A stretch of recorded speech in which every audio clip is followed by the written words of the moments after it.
અને કઈ રીતે જોઈ રહ્યા છે આજે બ્રોકરેજ હાઉસીસના રિપોર્ટ્સ? ગુડ મોર્નિંગ ચાની શરૂઆત આપણે હિન્દુસ્તાન ઝિંકથી કરશું. ગઈકાલે આપણે જોયું કે સારા નંબર્સ આવ્યા છે, પરંતુ બ્રોકરેજ રિપોર્ટ અહીંયા થોડા મિશ્ર જોવા મળી રહ્યા છે. HSBC જ્યાં ખરીદારીની સલાહ આપી રહી છે અને લક્ષ્યાંક તેમને ₹750 પ્રતિ શેર કર્યા છે. તેમનું કહેવું છે કે ઊંચા વોલ્યુમ્સ, ઓછા ખર્ચને કારણે કરીને અને ખાસ કરીને સિલ્વર પ્રાઇસમાં જે ઉછાળ આવ્યો છે તેનો સારો ઇમ્પેક્ટ જે છે તે પરિણામ પર જોવા મળ્યા છે. પરિણામ ખૂબ જ મજબૂત રહ્યા છે. કંપનીની આવકને પણ એક સારો એવો સપોર્ટ મળ્યો છે.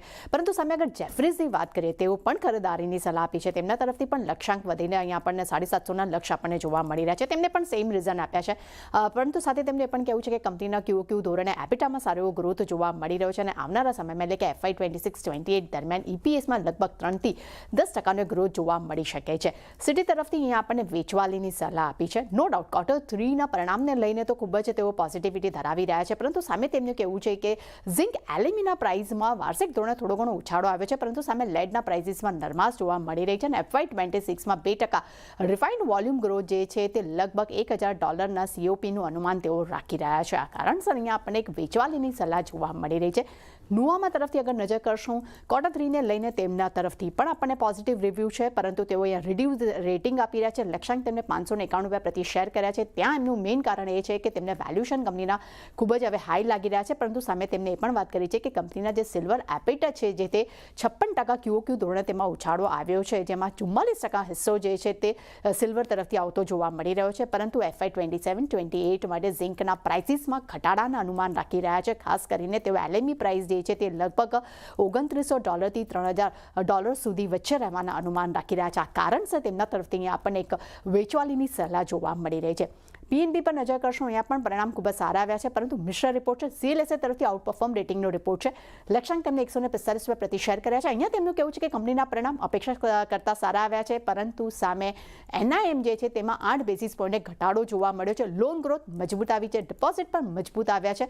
એ તેમના તરફથી એક પોઝિટિવ રિવ્યૂ છે, પરંતુ સિટી તરફથી વેચવાલીની સલાહ છે. લક્ષ્યાંક તેમને ₹115 પ્રતિ શેર કર્યા છે.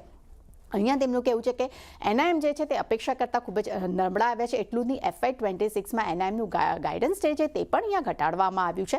સાથે તેમનું મુખ્ય કારણ તેમને એ કીધું છે કે ફ્લોટિંગ પ્રોવિઝનને કારણે કરીને ક્રેડિટ કોસ્ટ જે છે તે 39 બેસિસ પોઈન્ટ પર પહોંચી ચૂક્યો છે. આ કારણસર અહીંયા આપણને એક વેચવાલીની સલાહ અહીંયા જોવા મળી રહી છે, એટલે એક નેગેટિવ રિપોર્ટ અહીંયા આપણે જોઈ રહ્યા છે. BHEL તરફથી નજર કરશું, અહીંયા પણ મિશ્ર રિપોર્ટ છે. નુઆમાં અહીંયા ખરીદારીની સલાહ આપી રહી છે. ત્યાં CLSA તરફથી અંડરપરફોર્મ રેટિંગનો રિપોર્ટ છે. નુઆમાં શું કહી રહ્યા છે? તેમનું કહેવું છે કે ઓછા માર્જિનમાં જૂના પ્રોજેક્ટ્સના એક્ઝિક્યુશન્સને કારણે કરીને નફામાં દબાણ જોવા મળી છે, પરંતુ સામે કંપનીનો ઓર્ડર ઇન્ફ્લો જે છે તે વાર્ષિક ધોરણે વધ્યો છે અને ઓવરઓલ FY 27માં ટર્ન અરાઉન્ડ વર્ષ તેઓ જોઈ રહ્યા છે. આ કારણસર તેઓ પોઝિટિવ રિપોર્ટ આવી રહ્યા છે, પરંતુ CLSAનું માનવું છે કે ઓપરેશનલ ટર્ન અરાઉન્ડ યથાવત છે, પરંતુ સામે ગ્રોથની ક્વોલિટી જે છે તેમાં એક નરમાશ જોવા મળી રહી છે અને તેમને કંપની ખાસ કરીને કંપનીના શેર જે છે તેના વેલ્યુએશન તેમને ખૂબ જ મોંઘા લાગી રહ્યા છે.